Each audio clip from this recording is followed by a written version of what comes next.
Hallelujah. Okay, ದೇವ್ರ ಮಕ್ಕಳ ನಾವು ಯಾರ ಸಹವಾಸ ಮಾಡಬಾರ್ದು ಅನ್ನೋದ್ರ ಬಗ್ಗೆ ವಾಕ್ಯ ಕೇಳೋಣ ಇವತ್ತು. ಹಲ್ಲೆಲೂಯಾ.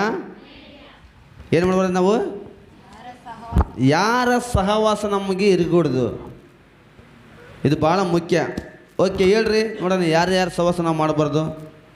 ನೀವು ಹೇಳಿದ್ಮೇಲೆ ನಾನು ಹೇಳ್ತೀನಿ ನಿನ್ನ ಯಾರು ಮಾಡಬಾರ್ದು ಅಂತ. ನಾವು ಯಾರ ಸಹವಾಸ ಮಾಡಬಾರ್ದು? ನಿಮ್ಮ ಅನಿಸಿಕೆ ಪ್ರಕಾರವಾಗಿ ಯಾರ ಸಹವಾಸ ಮಾಡಬಾರ್ದು ನಾವು? ಗೊತ್ತಿಲ್ಲ? ಅನ್ಯ ಜನರೊಟ್ಟಿಗೆ ಸಹವಾಸ ಮಾಡಬಾರ್ದು. ಓಕೆ, ಇನ್ನು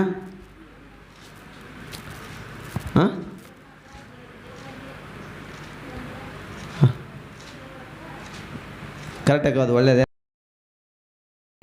ಯಾರ ಸಹವಾಸ ಮಾಡಬಾರ್ದು, ಅವ್ರ ಜೊತೆ ನಾವು ಸೇರಬಾರ್ದು, ಅವ್ರ ಹತ್ರ ಹೋಗ್ಬಾರ್ದು, ಯಾರ ಹತ್ರ ಹೋಗ್ಬಾರ್ದು ನಾವು. ಅದ್ರ ಬಗ್ಗೆ ಕೇಳ್ತ ನಾನು.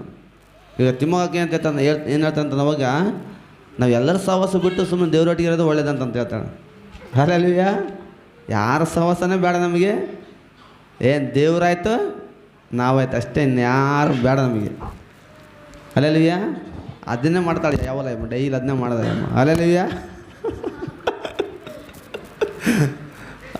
ನೀವು ಮನೆಗೆ ಹೋದಿರ್ಬೇಕಾರೆ ಮನೆ ಬಾಗಿಲಾಕಿರ್ತ ಗೇಟಾಕಿ ಗೇಟಿಗೆ ಮತ್ತು ಒಂದು ರೊಕ್ಕ ಹಾಕಿರ್ತದೆ. ಯಾರು ಬೇಡ ನಮಗೆ ಸಹವಾಸ ಅಸಲಿ. ಹಲ್ಲೆಲೂಯಾ. ದೇವ್ರಾಯ್ತು ನಮ್ಮದು ಒಳ್ಳೇದದು ನಮಗೆ. ಹಲ್ಲೆಲೂಯಾ. ದೇವರ ಸಹವಾಸನದಲ್ಲಿರೋ ತುಂಬ ಒಳ್ಳೇದು ನಮಗೆ. ಯಾಕಂದರೆ ದೇವರ ಮಕ್ಕಳು ನಾವು ದೇವ್ರ ಸಹವಾಸದಲ್ಲಿ ತುಂಬ ಒಳ್ಳೆಯದು. ಆದರೂ ಸಹ ನಮಗೆ ಈ ಲೋಕದಲ್ಲಿ ನಾವು ಜೀವನ ಮಾಡೋದ್ರಿಂದ ನಾವು ಜನರ ಸಹವಾಸವು ನಮಗೆ ಇದ್ದೇ ಇರ್ತದೆ ನಮಗೆ. ಆದರೆ ಬೈಬಲು ಜನರನ್ನು ದೂರ ಮಾಡ್ಕೆ ಅಂತ ಬೈಬಲ್ ಎಲ್ಲಿ ಹೇಳಲ್ಲ ನಮಗೆ. ಶಾಂತಿ ಕೊಡ್ರಿ. ದೇವ್ರ ವಾಕ್ಯ ಏನು ಹೇಳಲ್ಲ ನಮಗೆ? ಜನರನ್ನು ದೂರ ಮಾಡು ಅಂತ ಹೇಳಲ್ಲ ನಮಗೆ. ಮತ್ತು ಹೆಂಗೆ ಸರ್ ಜನರನ್ನು ದೂರ ಮಾಡಬಾರ್ದು ಅಂತ ಹೇಳ್ತೀವಿ, ಮತ್ತು ಜನರ ಸಹವಾಸ ಮಾಡಬಾರ್ದು ಅರ್ಥ ಏನಾಗ್ಯಾರ? ಹಲ್ಲೆಲೂಯಾ. ಅದೇ ಬೈಬಲ್ ಹೇಳುವಂಥ ವಿಷಯಗಳು ಎದಕ್ಕೆ ನಮಗೆ ಅರ್ಥ ಆಗೋದಿಲ್ಲ ಅಂತ ಅವಾಗ ನಾವು ಅದನ್ನು ಸರಿಯಾದ ರೀತಿಯಲ್ಲಿ ಓದಿಕೊಂಡು ಅದನ್ನು ಗ್ರಹಿಸಿಕೊಂಡಾಗ ಮಾತ್ರ ನಮಗೆ ಅದು ಅರ್ಥ ಆಗುತ್ತಂತೆ. ಪುಸ್ತಕ ಜ್ಞಾನೋಕ್ತಿಗಳು 23ನೇ ಅಧ್ಯಾಯ 20 ವಚನವನ್ನು ಓದಿಕೊಂಡು ನಾವು ಮುಂದುವರೆಯೋಣ ಸಮಯದಲ್ಲಿ.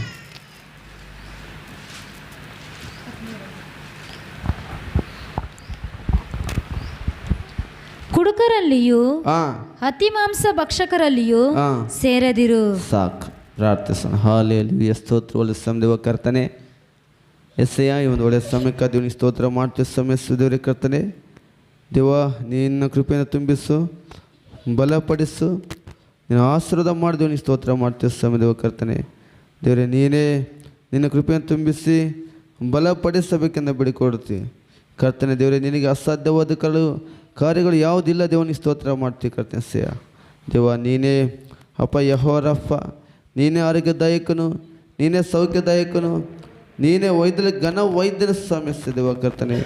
ನಿನ್ನ ಕೃಪೆಯಿಂದ ನಾವು ತುಂಬಿಸು, ಬಲಪಡಿಸಬೇಕೆಂಬುದಾಗಿ ಯೇಸುವಿನ ಸಲ್ಲೇ ತಂದೆ. ಆಮೇನ್. ವಾಕ್ಯ ಓದಿ ನಾನು. ಜ್ಞಾನೋಕ್ತಿ ಬರೋ ಪುಸ್ತಕ 23ನೇ ಅಧ್ಯಾಯ 20ರಲ್ಲಿ, ಕುಡುಕರಲ್ಲಿಯೂ ಅತಿ ಮಾಂಸ ಭಕ್ಷಕರಲ್ಲಿಯೂ ಸೇರದಿರು. ಹಲ್ಲೆಲೂಯಾ. ನಮಗೆ ಹೆಚ್ಚಿನ ಒಂದು ಸಹವಾಸಿ ಲೋಕದಲ್ಲಿ ನನಗೆ ಯಾವುದು? ಕುಡುಕರು. ಹಲ್ಲೆಲೂಯಾ. ಈ ಕುಡಿಯುವಂಥ ಒಂದು ಅಭ್ಯಾಸ, ತಿನ್ನುವಂಥ ಅಭ್ಯಾಸ ಭಯಂಕರವಾಗಿರ್ತದೆ. ಒಂದು ದಿನದಲ್ಲಿ ಈ ಲೋಕದಲ್ಲಿ ನಾವು ತಿನ್ನಬೇಕು ಅಂತಂದ್ರೆ ಅವ್ರಿಗೆ ತುಂಬ ಕಷ್ಟ ಅಂತೆ. ತಿನ್ನೋಕ್ಕೆ ಸಿಗೋದೇ ಕಷ್ಟ ಅಂತೆ. ಊಟ ಸಿಗೋದೇ ಕಷ್ಟ. ಆದರೆ ಇವತ್ತು ಊಟನ ಏನು ಮಾಡ್ತೀವಿ? ಬಿಸಾಕ್ತೀವಿ. ನಾವು ಬಿಸಾಕೋ ಊಟ ಅಂದ್ರು ಕೂಡ ತಿನ್ನಂಗಿಲ್ಲ ಈಗ. ಹಲ್ಲೆಲೂಯಾ. ಅಷ್ಟು ಭಾರ ಆಗಿದೆ ಇವತ್ತು. ಚಿಕನ್ ಒಂದು ದಿನಕ್ಕೆ ಎಷ್ಟು kg ಹೋಗುತ್ತೋ ಗೊತ್ತಿಲ್ಲ. ಹಲ್ಲೆಲೂಯಾ. ಅವಾಗ ಚಿಕನ್ನು ಮಾಡ್ಬೇಕನ್ನೋ ಒಂದು ಮನೆಯಲ್ಲಿ ಅದು ಅಪರೂಪ. ಅವ್ರ ಮನೆಯಲ್ಲಿ ಮಾಡ್ಕೊಂತಿರ್ಬೇಕು, ಅದು ಅವರಿಗೆ ಒಂದು ಅಪರೂಪವಾಗಿರ್ತಿತ್ತು.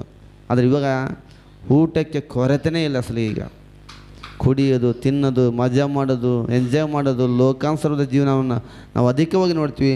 ಆದರೆ ದೇವ್ರ ವಾಕ್ಯವು ನಮಗೆ ಏನು ಹೇಳ್ತೈತೆ ಅಂತನ್ನುವಾಗ, ನೀನು ಏನು ಕುಡುಕರಲ್ಲಿಯೂ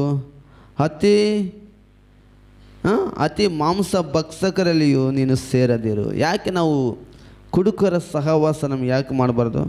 ಏನರ್ಥ ಮಾಡಿದ್ರೆ ಅವ್ರದ್ದು? ಚೆನ್ನಾಗಿ ತಿಳ್ಕೊಳ್ರಿ, ದೇವರ ಮಕ್ಕಳದ್ದು ಇವತ್ತು ನಾನು ಮತ್ತು ನೀನು ಈ ಲೋಕದಲ್ಲಿ ಜೀವನ ಮಾಡ್ತಿದ್ದೀವಿ. ಈ ಲೋಕದಲ್ಲಿ ನಾವು ಜೀವನ ಮಾಡಿದ್ರೆ ನಾವು ಅನೇಕ ಜನರನ್ನು ನಾವು ನೋಡ್ತೀವಿ ಈ ಲೋಕದಲ್ಲಿ. ಆದರೆ ದೇವರ ವಾಕ್ಯ ನಮಗೆ ಕುಡುಕರ ಸಹವಾಸ ಮಾಡಿಕೊಳ್ಳೋದು. ಯಾಕೆ ಗೊತ್ತಾ? ಕುಡುಕರು, ಅತಿ ಮಾಂಸ ಭಕ್ಷಕರು ದೇವರಿಗೆ ಇಷ್ಟವಾಗಿರುವುದಿಲ್ಲ. ದೇವರಿಗೆ ಇಷ್ಟ ಇಲ್ಲದಿರುವಂಥ ಜನರ ಸಹವಾಸವು ನಿನ್ನನ್ನು ಏನು ಮಾಡೋದು ಗೊತ್ತಾ? ದೇವರ ಸಹವಾಸದಿಂದ ಕೆಡಿಸೋದು ನಿನಗೆ. Hallelujah, hallelujah. ನಮಗೇನು ಮಾಡ್ತದೆ ಅದು? ದೇವರ ಸಹವಾಸದಿಂದ ನಮ್ಮನ್ನು ಕೂಡ ಕೆಡಿಸ್ತಂಥದ್ದು. ಅನೇಕರು ಕುಡಿದು ಮಜಾ ಮಾಡಿದಂಥವ್ರ ಜೀವನವನ್ನು ನಾವು ನೋಡ್ತಿಂತ ಬರುವಾಗ ಅವ್ರ ಲೈಫ್ ಏನಾದ್ರು ಗೊತ್ತಾ? ಸಂಪೂರ್ಣ ನಾಶವಾಯ್ತಂತೆ. ಮೋಸೆ ಬೆಟ್ಟದಲ್ಲಿ ಹೋಗಿ 41 ದಿವಸ ಏನು ಮಾಡಿದಂತೆ? ಆತನು ಪ್ರಾರ್ಥನೆ ಮಾಡಿದೆ ಅಂತೆ, ಉಪವಾಸ ಪ್ರಾರ್ಥನೆ ಮಾಡ್ತಾನಂತೆ. ಇಲ್ಲಿ ಕೆಳಗಡೆ ಏನು ಮಾಡ್ತಾರಂತೆ ಇವರು ಇಸ್ರಾಯೇಲರೆಲ್ಲರೂ? ಬೇರೆ ದೇವರನ್ನು ಸೃಷ್ಟಿ ಮಾಡಿ ಎಂಜಾಯ್ ಮಾಡಿದ್ರಂತೆ, ಕುಡಿದ್ರಂತೆ, ಎದ್ರಂತೆ, ಕುಣಿದ್ರಂತೆ, ಮಜಾ ಮಾಡಿದ್ರಂತೆ. ಆಗ ಮಾಡಿದಾಗ ಏನಾಯಿತು? ಒಂದೇ ದಿನದಲ್ಲಿ 1000 ಜನ ಸತ್ತೋಗ್ಬಿಟ್ರಂತೆ. ಹಲ್ಲೆಲೂಯಾ. ಚೆನ್ನಾಗಿ ತಿಳ್ಕೊಳ್ರಿ, ನಿಮ್ಮನ್ನು ದುಷ್ಟತ್ವಕ್ಕೆ ಪ್ರೇರೇಪಿಸುವಂಥ ಜನರು, ನಿನ್ನನ್ನು ದೇವರ ಸಹವಾಸದಿಂದ ತಪ್ಪಿಸುವಂಥ ಜನರ ಸಹವಾಸವು ನಿನಗೆ ದೂರವಾಗಿರೋದೇ ಒಳ್ಳೆಯದು. ಅವರ ಸಹವಾಸ ನಾವು ಮಾಡಬಾರ್ದು. ಬೈಬಲ್ ನಮಗೆ ಭಾಳ ಸ್ಪಷ್ಟ ಹೇಳುತ್ತಾ, ಕುಡುಕರು ದೇವರ ರಾಜ್ಯಕ್ಕೆ ಬಾಧ್ಯರಾಗುವುದಿಲ್ಲ ಅಂತೆ. ಅತಿಯಾಗಿ ಆಸೆ ಪಡುವಂಥವರು, ಲೋಕದ ಜೀವನ ನಡೆಸುವವರು ಏನಾಗದಂತೆ? ದೇವರ ರಾಜ್ಯಕ್ಕೆ ಅವರು ಬಾಧ್ಯರಾಗೋದು ತುಂಬ ಕಷ್ಟಕರವಾಗಿರ್ತತೆ. ಚೆನ್ನಾಗಿ ತಿಳ್ಕೊಳ್ರಿ, ನಮಗೆ ಬಡವರಾಗಿರ್ಬೋದು, ಶ್ರೀಮಂತರಾಗಿರ್ಬೋದು, ಯಾರಾಗಿರಲಿ, ದೇವ್ರ ವಾಕ್ಯವು ಕುಡಿಬೇಕಂತ ಹೇಳ್ತಿಲ್ಲ ನಮಗೆ. ಹಲ್ಲೆಲೂಯಾ. ಯಾಕಂತ ನಾವೆಲ್ಲರೂ ಯಾರು ಗೊತ್ತಾ? ನಾವೆಲ್ಲರೂ ದೇವ್ರ ಮಕ್ಕಳಾಗಿದ್ದೇವೆ. ದೇವರಿಗೆ ಅಪವಿತ್ರವಾದಂಥ ಯಾವುದೇ ಸಂಗತಿಯನ್ನು, ಯಾವುದೇ ಕಾರ್ಯವನ್ನು ನೀನು ಮಾಡಕೂಡದು. ಹಲ್ಲೆಲೂಯಾ. ಆದ್ದರಿಂದ ಇವತ್ತು ನೀನು ನಾನು ಈ ಒಂದು ಕುಡುಕತನದ ವಿಷಯದಲ್ಲಿ ನಾವು ಎಚ್ಚರವಾಗಿರೋಣ.